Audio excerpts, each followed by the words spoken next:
High elves. They're tall, they're magical, and they think they're better than you. And honestly, they're probably right. If you're new to my channel, hi, I'm Moon Syrup. My two favorite games are Baldur's Gate 3 and Skyrim, and I'm here once again to talk to you about elves.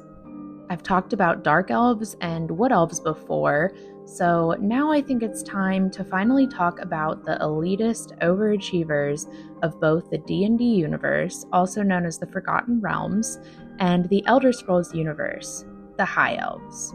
Today, we are going to be comparing and analyzing the similarities, differences, and as well as just discussing the general lore and culture of the High Elves of Faerun and the Altmer of Tamriel. Before I begin my rambling, I have to say, yet again, a giant thank you to all 1,104 of you who have subscribed to me. I feel like I've been thanking you guys every few weeks for helping me hit a new milestone, but genuinely, I can't believe so many of you guys have chosen to stick around and support me and my content. I am so incredibly grateful to have all of you here. But let me stop myself before I get too sappy.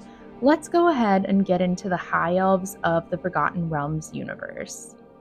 High Elves are sometimes also known as Eladrin. They originated from the realm of Fairy, also known as the Feywild. High Elves are naturally very magical and tend to have an interest in the arcane arts, but High Elves can also make powerful and graceful warriors. The term High Elf in the Forgotten Realms is also a bit flexible, as High Elves have multiple subraces: Sun Elves, Moon Elves, Star Elves, and Dark Elves. Dark Elves, in this context, are actually the ancestors of the Drow. Sun Elves and Moon Elves are the two subraces we will be primarily focusing on in this video. The term High Elf refers to them both. Star Elves and Dark Elves are really cool and definitely have some interesting lore, but it is so much different from the Sun and Moon Elves that I think it would be better to save them for later videos. For the appearance of High Elves, they are typically about the size of most humans, but tend to be of thinner build than most humans. High Elves are typically depicted as fair-skinned, but their skin tones range from fair to brown, with Sun Elves usually depicted more often as slightly darker skinned than Moon Elves or Star Elves. The most common High Elf hair color is black, but Moon Elves often have silvery hair, and Sun Elves would more commonly have copper or blonde hair. The most common High Elf eye color is green, with Sun Elves commonly possessing a more golden eye color, and Moon Elves often having shades of blue eyes. Unlike Moon Elves or Sun Elves, High Elves native to the Feywild lacked pupils and had eyes that appeared to be solid orbs of color, while more common varieties of High Elves exhibited eyes of normal color, except for the gold-speckled appearance of Moon Elf eyes.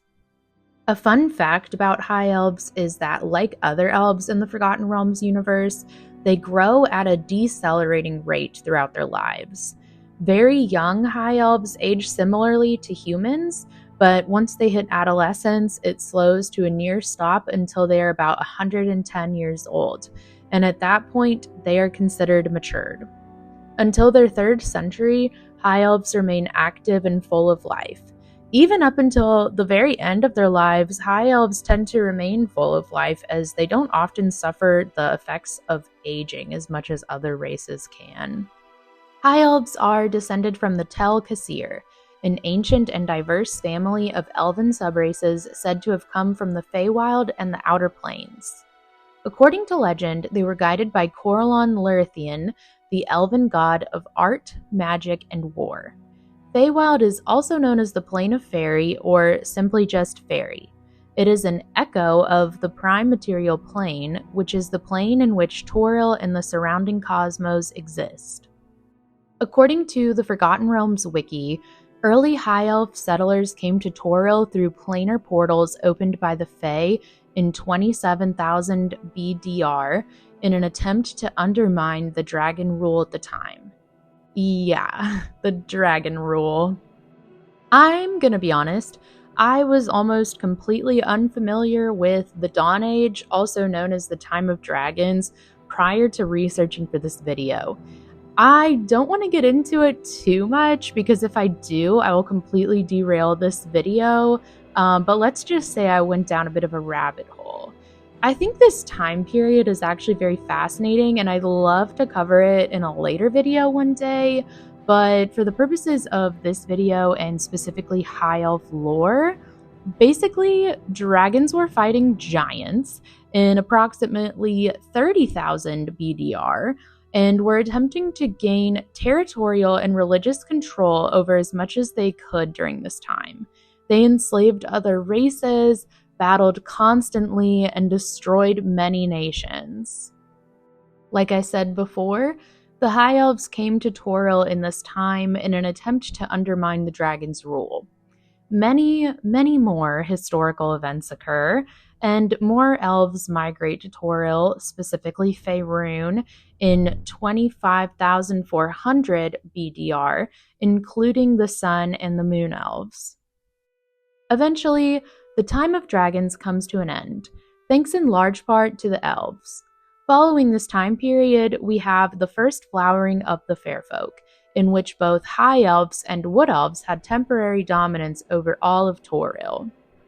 High Elves concentrated themselves primarily in the west, with Sun Elves along what would become the Sword Coast, founding the nation of Ari Vandar, while Moon Elves forged the nation of Orishar in what would become the Shar. Sun Elves were known for the rigid hierarchies and their arcane excellence. Meanwhile, Moon Elves developed a more open and adaptive culture that was both curious and cosmopolitan in nature. But unfortunately, this golden age didn't last. Internal conflict erupted into what would become known as the Crown Wars, a series of brutal civil wars between elven nations. These wars shattered much of elven society, spread hatred between subraces, especially between surface races and the newly cursed Drow, and devastated entire regions of Faerun. And then came the First Sundering, an event just as world-shaking. In a desperate bid to create a safe homeland for the Elves, a group of the most powerful arcane spellcasters across Faerun attempted to shift a portion of the Feywild into the prime material plane. The ritual succeeded, but at a massive cost. Most of the mages involved died, entire nations were obliterated, and the landscape itself was torn apart. The result was Evermeet, an island realm considered the spiritual heart of elvenkind. Safe, beautiful, and cloaked in powerful magic. It became a sanctuary, but also a crutch. Many High Elves abandoned the mainland in favor of Evermeet's isolation, especially after the tragic fall of the High Elven city of Myth Draenor in 714 DR, during what would become known as the Year of Doom. This great exodus became known as the Retreat, a mass migration of High Elves to Evermeet that left much of Faerun with dwindling elven populations and fractured alliances. But that retreat wouldn't last forever. In time, dark omens, drow attacks, and instability within Evermeet itself forced many High Elves to return to the mainland, making a shift in their story during the era of upheaval. Then came the Spell Plague, a magical catastrophe that rewrote the laws of arcane power. As the planes shifted, the Feywild moved closer to Toril, making the boundary between them thinner. This new closeness rekindled some of the elves' original ties to their Fey heritage, including their innate ability to Fey Step, a magical blink through space that High Elves once lost and now had regained. So, by the time of Baldur's Gate 3, or your typical Faerunian Dungeons & Dragons campaign, the High Elves are a people shaped by immense magical heritage, historical trauma, and a long pattern of retreat and return. They remember their golden ages and their darkest hours, and while they may still carry pride and aloofness, they are no strangers to loss or change. High Elven cities were magnificent marvels of elegant architecture, made of wondrous towers and structures that blended seamlessly into places of natural beauty. Many High Elven cities were found in locations where the border between the Prime and Feywild was particularly thin. Isolated mountains, vales, green islands, storm-racked coasts, and the deepest reaches of ancient forests. Evermeet is a great example of this, and some High Elven realms existed entirely in the Feywild that would cross over occasionally into the Prime before winking out of existence entirely. Getting into more with the society and culture of the High Elves, at the top of the social ladder, especially among Sun Elves, is a strong aristocratic caste. These elves pride themselves on bloodlines, heritage, and mastery of magic. Leadership is often held by the wisest and eldest, usually spellcasters, scholars, or high-ranking priests of Corellon Larithian. Merit matters, but ancestry and magical potential can often matter more. Moon elves, by contrast, are known to be less rigid. They still respect knowledge, magical skill, and history, but they value personal growth, relationships with other races, and exploration. You're far more likely to meet a moon elf adventuring in a tavern, whereas a sun elf might raise an eyebrow at the idea of slumming it with the humans unless it's for research purposes. Despite their differences, both groups share certain ideals: a reverence for beauty, art, and arcane power, a deep connection to both nature and to the weave, and an overarching goal of preservation. High elves often see themselves as guardians, not just of magic, but of culture, language, and memory. This may make them seem elitist to outsiders, and to be fair, sometimes they are. It's not uncommon for a high elf to lecture dwarf on craftsmanship or correct a human's pronunciation of an elven word, but beneath their high and mighty exterior is often a sincere belief that knowledge and magic should be handled carefully and responsibly, as well as a true appreciation for the wonders of the weave. As you can imagine, the emphasis on arcane knowledge extends to education. Young elves, who are still considered children well into their first century, are taught not only the basics of magic, history, and elven language, but also the broader cosmic truths of the planes, deities, and magical ethics. And while they're not as militant or martial as some other elven subraces, like the Wood Elves or the Drow, High Elves are no stranger to warfare. Most High Elves trained themselves in the use of a longsword, a weapon important to their culture, religion, and heritage. Many High Elves serve as not only wizards or sorcerers, but powerful battle mages, arcane generals, or magical tacticians. Their armies are elegant, precise, and often accompanied by spells that reshape the battlefield itself.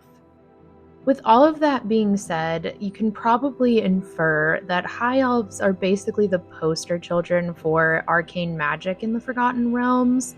Their entire culture is steeped in it, from politics to education to even architecture, all revolve around a deep connection to the weave. High Elves often are born with innate magical sensitivity.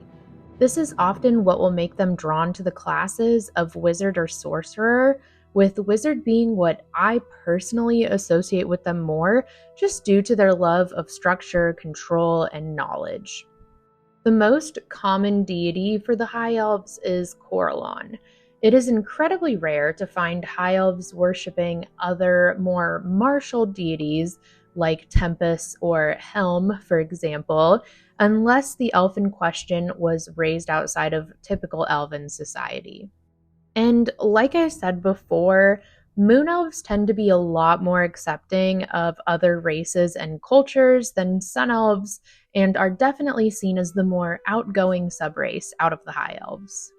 In general, High Elves have mixed relations with the other races of Faerun. As you can imagine, overall, there is a lot of animosity between the High Elves and the Drow. The Drow, also known as Dark Elves, were once a part of the same elven family as the High Elves, but their allegiance to Lolth during the Crown Wars led to a divine curse and their banishment to the Underdark. Since then, High Elves and Drow have had an intensely antagonistic relationship, marked by distrust, deep cultural wounds, and centuries of ongoing conflict. High Elves typically get along the best with other elves aside from the Drow, such as Wood Elves, even though the High Elves will sometimes tend to find them a little bit too rustic or uncivilized. Meanwhile, half-elves are often caught in the middle, sometimes embraced, sometimes pitied, just depending on the elf. High elves also seem to have a mutual respect with both humans and dwarves, though they may be seen as a bit condescending in the eyes of both humans and dwarves. But where the High Elves truly leave their mark is in their legacy.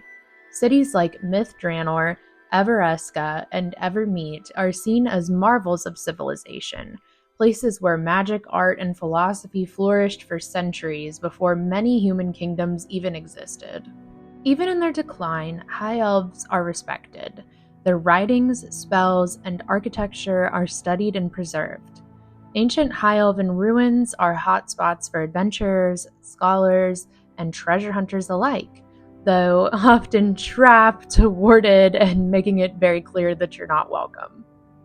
Ultimately, I feel that the High Elves respect an ideal, a pursuit of beauty and wisdom and magical excellence that has been tempered by the cost of pride and isolation. They're the keepers of forgotten lore, survivors of cataclysmic events, and a reminder that even the most ancient and, at the time, advanced civilizations must eventually adapt with the rest of the world, or fade into myth. Now, I think it's time we move on to the other set of High Elves that we will be discussing today, the Altmer of Tamriel.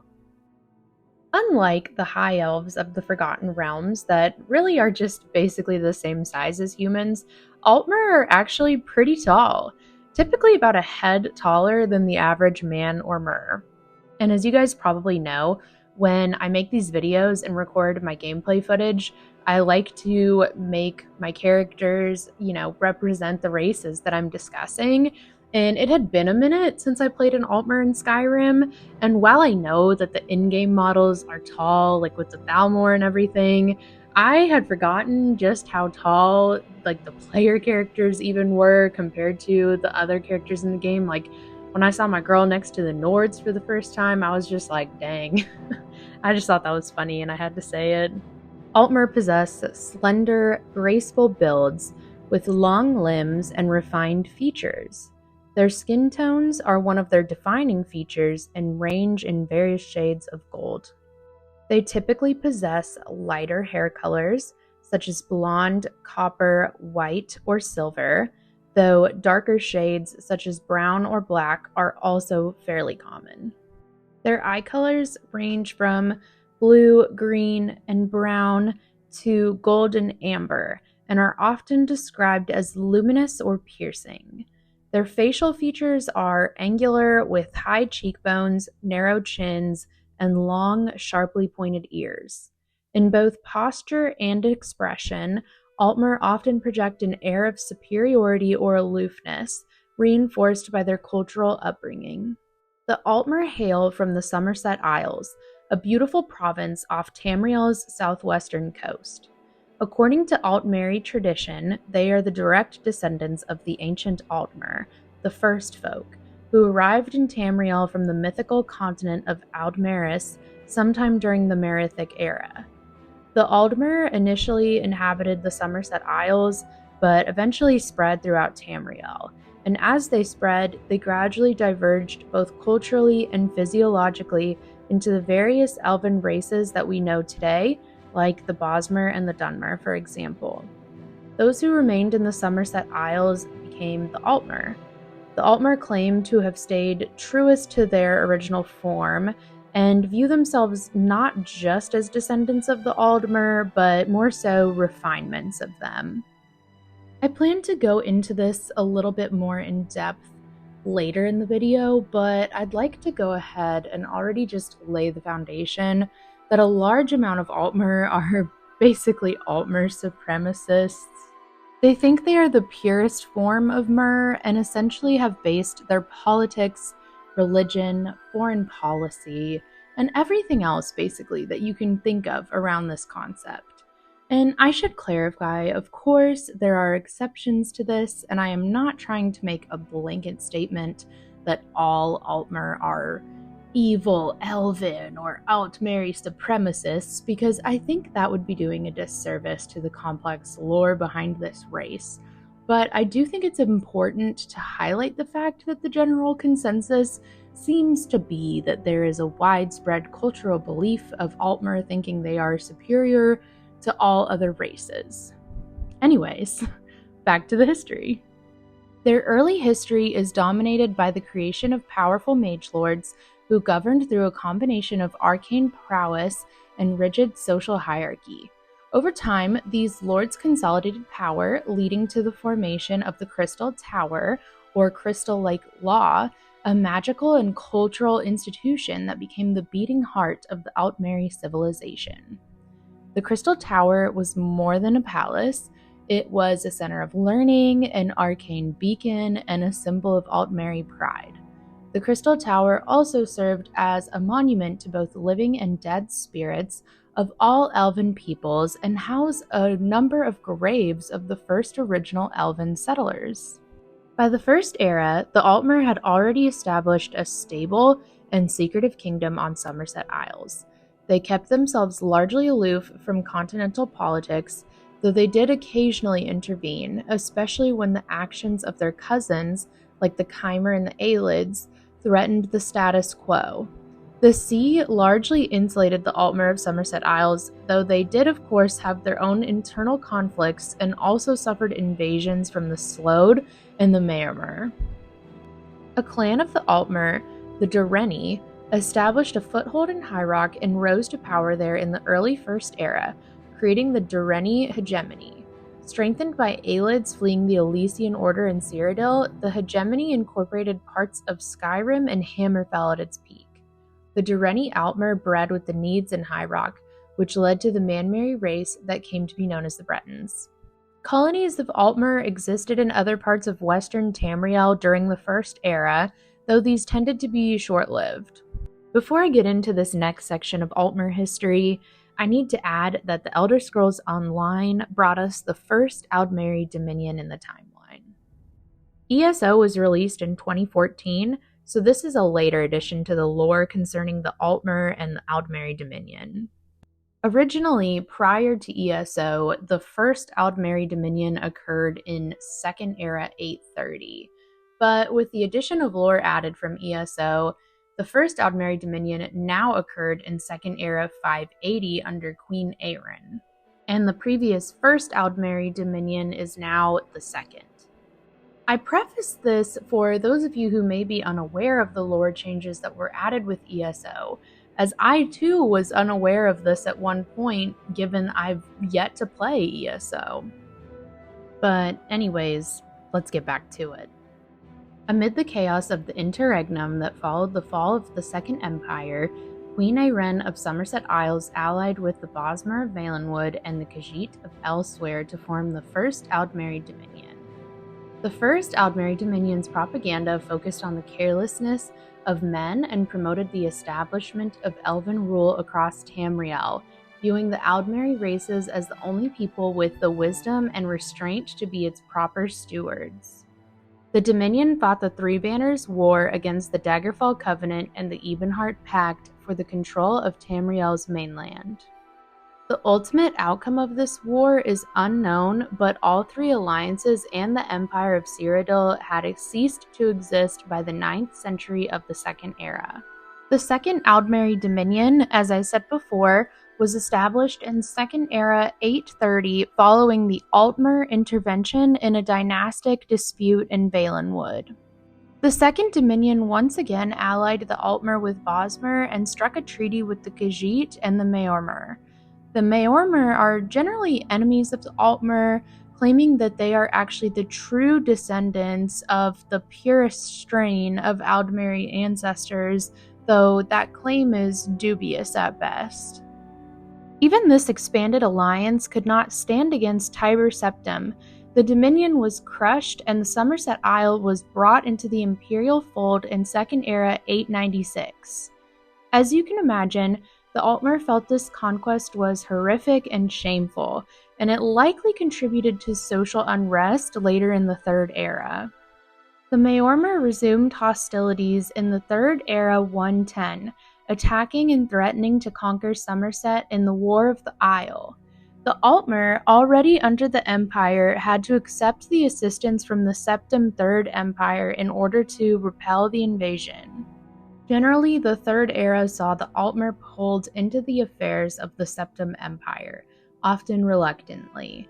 Though officially part of the Empire, they kept their distance, holding onto their unique culture and magical traditions while probably quietly judging everybody else. The Oblivion crisis of Third Era 433 proved to be an even more traumatic moment for the Altmer, though. As Daedra overran Tamriel, the unnatural turmoil of the seas killed many of the Altmer fleeing the mainland to Somerset and wrecked the ports that would have received them. The Crystal Tower served briefly as a stronghold for the surviving refugees in Somerset until it fell to the powerful Daedric forces.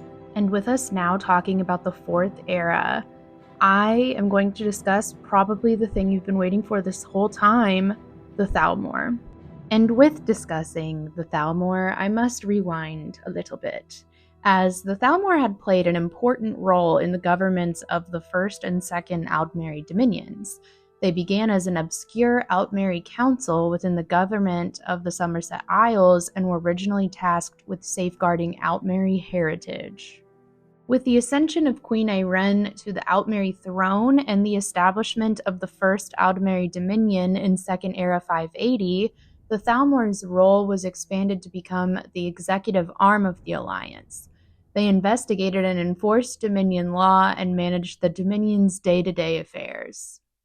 According to the unofficial Elder Scrolls pages, the Thalmor originally incorporated representatives from all three races in the Dominion's territory in ratios appropriate to their administrative abilities, which I'm not really sure what that means. Some organizations that existed prior to the Thalmor being elevated into a government position were later controlled by or turned into direct divisions of the Thalmor. Two examples being the Fists of the Thalmor and the Divine Prosecution.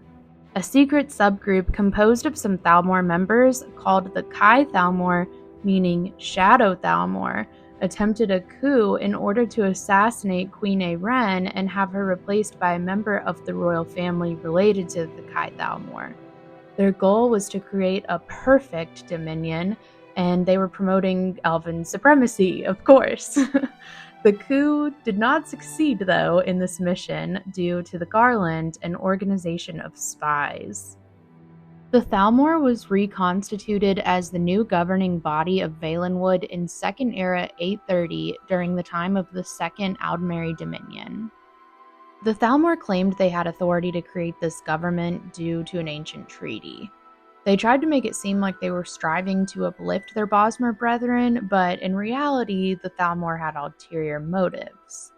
The Altmer desired to control Valenwood because the region, along with southern Hammerfell, harbored various pirate groups which had long threatened the Somerset Isles. Fed up with the constant pirate attacks, the Altmer hoped to secure the shores of Somerset for good by denying the pirates any safe haven from which to attack them. The Thalmor were dissolved after Tiber Septim brought Valenwood into his empire not long after this. So now that we are caught up on some Thalmor history, this leads us back to the Fourth Era, the Third Aldmeri Dominion, and the next iteration of the Thalmor. Following the chaos of the Oblivion crisis, an extremist group of Altmer supremacists now assumed this name and claimed credit for saving the Altmer from extinction using deep and subtle magics. In 4th Era 22, the reformed Thalmor seized power in Somerset outright and disposed the Altmer monarch, renaming the province Alinor. Soon afterwards, in 4th Era 29, a faction friendly to the Thalmor took over Valenwood and formed a new union with the Altmer, establishing the Third Eldmeri Dominion. The Third Dominion proceeded to then break all contact with the Empire. The Altmer lands remained silent to the outside world for roughly 70 years as the Thalmor consolidated their power.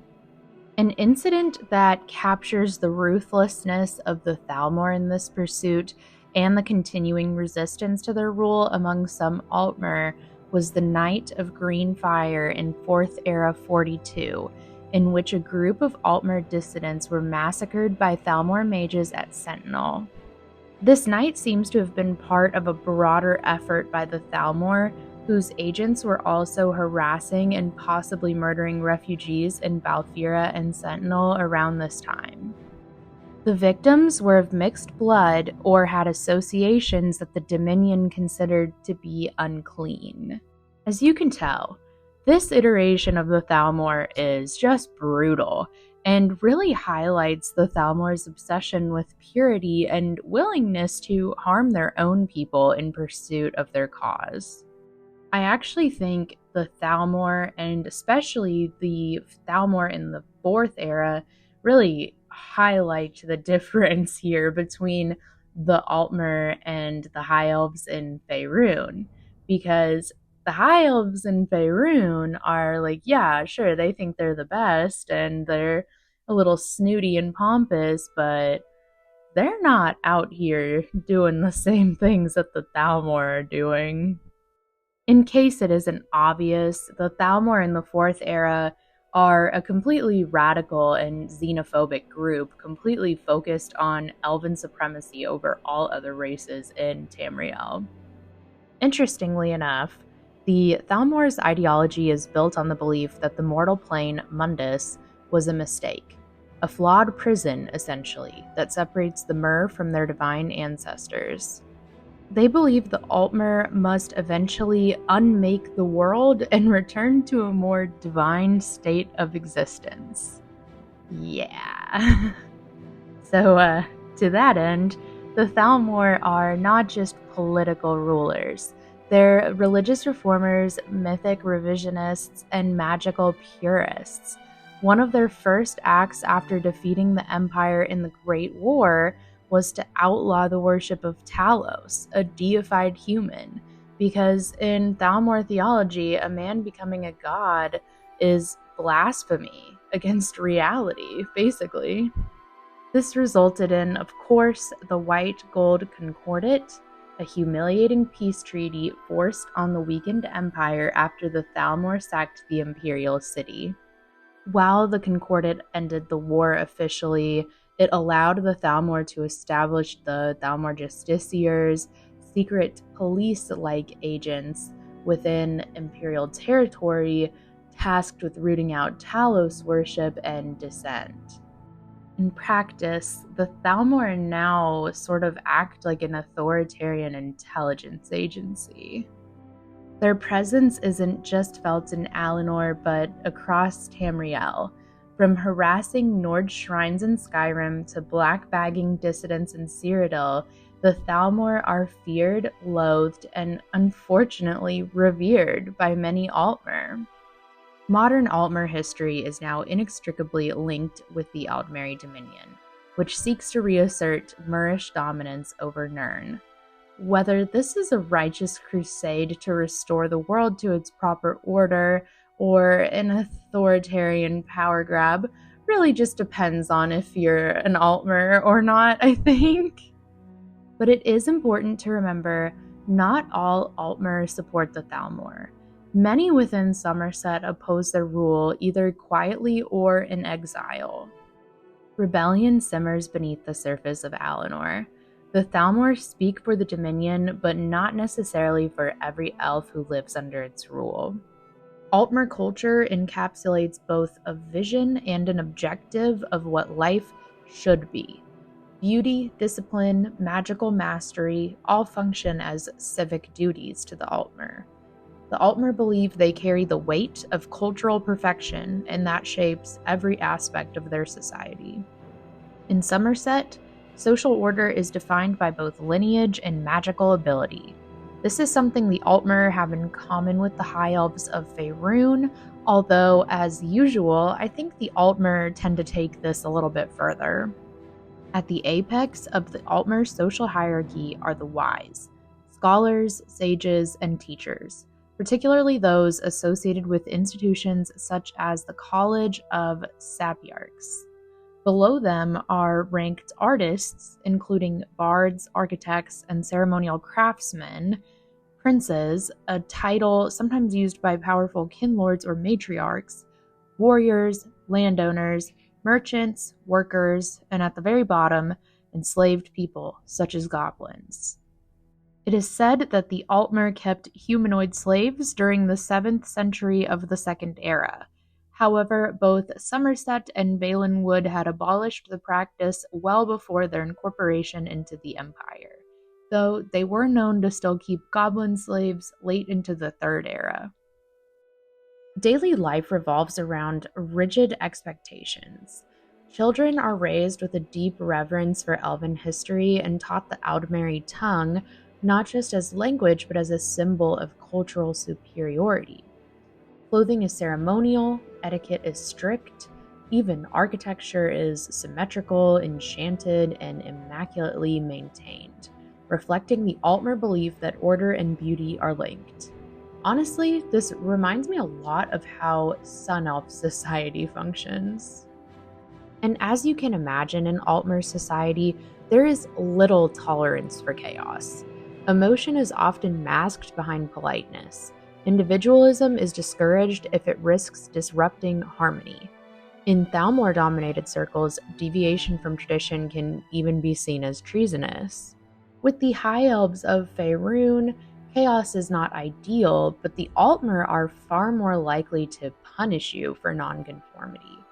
Purity is also, in my opinion, way more important to the Altmer than it is to the High Elves of Faerun.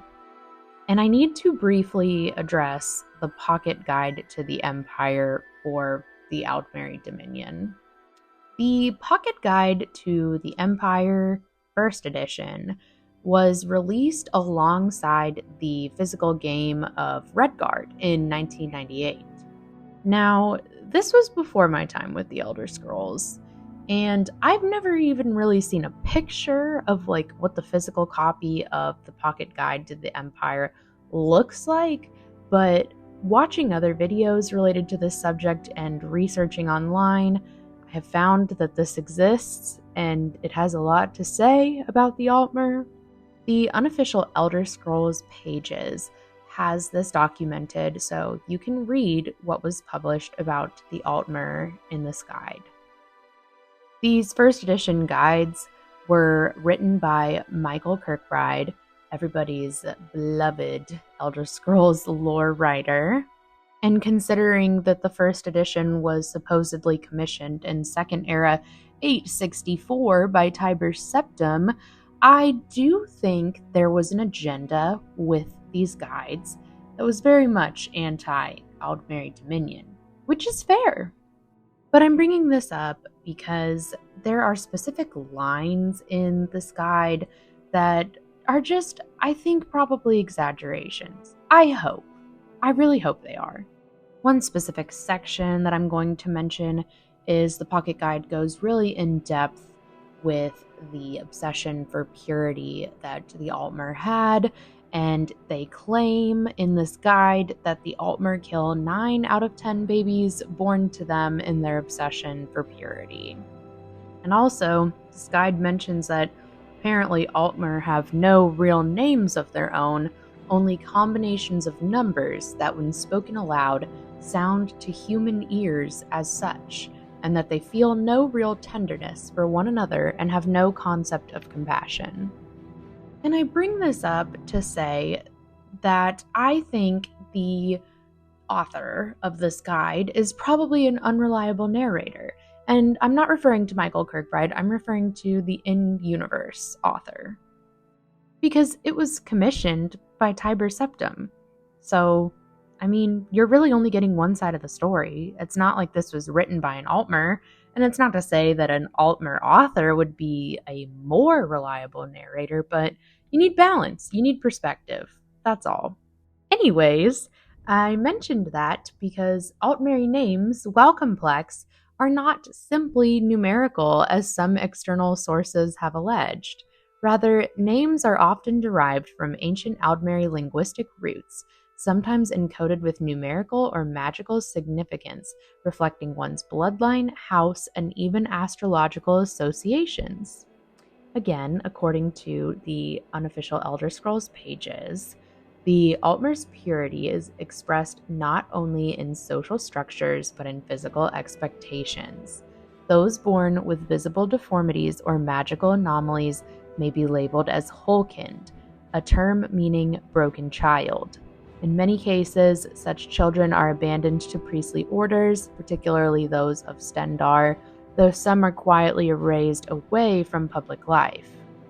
And I'm not denying that that's brutal. That's definitely brutal. And that's probably where that specific line comes from in the Pocket Guide to the Empire about the Altmer killing 9 out of 10 children. I'm pretty sure it's because of that practice. But religiously, the Altmer worship the Aedra, especially Ariel, a god of time and order, often associated with the elven understanding of destiny. He's not just a figure of reverence, but a model of what elves should strive to be, precise, timeless, and uncorrupted by mortal weaknesses. This contrasts also with the main deity of the Faerunian High Elves, Corellon. Corellon celebrates art, change, and freedom. While tradition is important to the Faerunian High Elves, personal growth and even change is also embraced. Additionally, Altmer also revere Trinimac, Magnus, and other early Aldmeri deities, but there is no love for the Daedra when it comes to the Altmer. In fact, Daedric worship is deeply taboo in Somerset, often criminalized. The Altmer view Daedra as corrupting forces, tricksters who lure weak minds away from the old ways. Many Altmer believe that their ancestors were once divine and that their current mortal state is a mistake. This belief fuels an existential goal to reclaim their godhood through magical and spiritual discipline. Some scholars argue that this idea directly influences Thalmor policy, that they seek to undo the creation of Mundus itself and with it all mortal suffering. This self-image that the Altmer are closest to divinity naturally impacts their relations with other races, as you can imagine, because a lot of the times, at best, they're condescending, and at worst, they're openly hostile. Humans, in particular, are viewed with deep suspicion. These short lives and chaotic politics of men are seen as inferior, not just biologically, but metaphysically. The fact that a man, Tiber Septim, became a god only deepens this resentment. His worship is not just offensive to the Altmer, it's quite literally considered like a cosmic insult to their sense of identity. With the Bosmer of Valenwood, Altmer relations are more pragmatic. Though the Bosmer are seen as wild and uncultured, their inclusion in the Aldmeri Dominion has historically been based on shared ancestry and military alliance. The Altmer often act as basically political overseers, subtly or not so subtly, guiding Bosmeri governance. And the relations with the Dunmer are far more strained. Though both races descend from the Altmer, the Dunmer's Daedric worship and cultural independence are considered heretical by many Altmer. There's a shared history, but not shared respect. And in my opinion, this does parallel with how the High Elves of Faerun feel about the Drow. Other races like the Khajiit, Argonians, the Orcs, they're typically seen as just lesser beings altogether, And in Thalmor propaganda, they're often portrayed as primitive, dangerous, or just expendable. Outside the Dominion, of course, these views can vary, but in Somerset, they're basically the norm. Both the High Elves and the Altmer are often viewed by others as aloof, elitist, and oftentimes arrogant. But the High Elves' detachment is usually passive. They'll roll their eyes at humans, maybe correct your elven grammar, and then go back to doing what they do best, being pretty and magical in their tower. However, Altmer have weaponized their elitism. Through the Thalmor and the Aldmeri Dominion, they actively assert racial superiority. Outlawing Talos worship in Skyrim wasn't just a legal decision, it was a metaphysical power move, a direct assault on the idea that a human could become divine. While High Elves might avoid conflict by retreating to Evermeet, the Altmer, especially those aligned with the Thalmor, pursue control. They infiltrate foreign governments, silence dissent, and attempt to reshape Tamriel in their image. But like I said towards the beginning of this video, I don't want to reduce the Altmer to a stereotype that they're all just elven supremacists and they're all just basically the Thalmor, because that's really not true. Not all Altmer agree with the views of the Thalmor. Much like the Moon Elves of Faerun, many Altmer in exile or living in mainland Tamriel adopt more open-minded worldviews. These individuals often form bridges across racial divides, serving as healers, scholars, or Mages Guild officials who reject Thalmor extremism. At the end of the day, both the High Elves of Faerun and the Altmer of Tamriel are shaped by their legacies. They are ancient, powerful, and deeply aware of their place in the world. But where one seeks balance with the world, the other seeks to reshape it. Faerunians' High Elves are the fading stewards of a magical age, haunted by past glory but often choosing diplomacy, seclusion, or personal growth. They represent tradition with a softer touch, and sometimes just a little bit too much pride, maybe? The Altmer, on the other hand, are essentially tradition weaponized. They are precision and perfection, but also rigidity and fear of corruption, of mortality, of change, and in their pursuit to regain what they believe was lost, they risk becoming the very threat they seek to eliminate. And that's what makes the High Elves as a whole so compelling, not just because they're a very solid fantasy archetype, but they do mirror real-world questions about power, legacy, and what it means to be superior. High Elves in both Faerun and Tamriel have complex lore and are honestly just very fascinating races.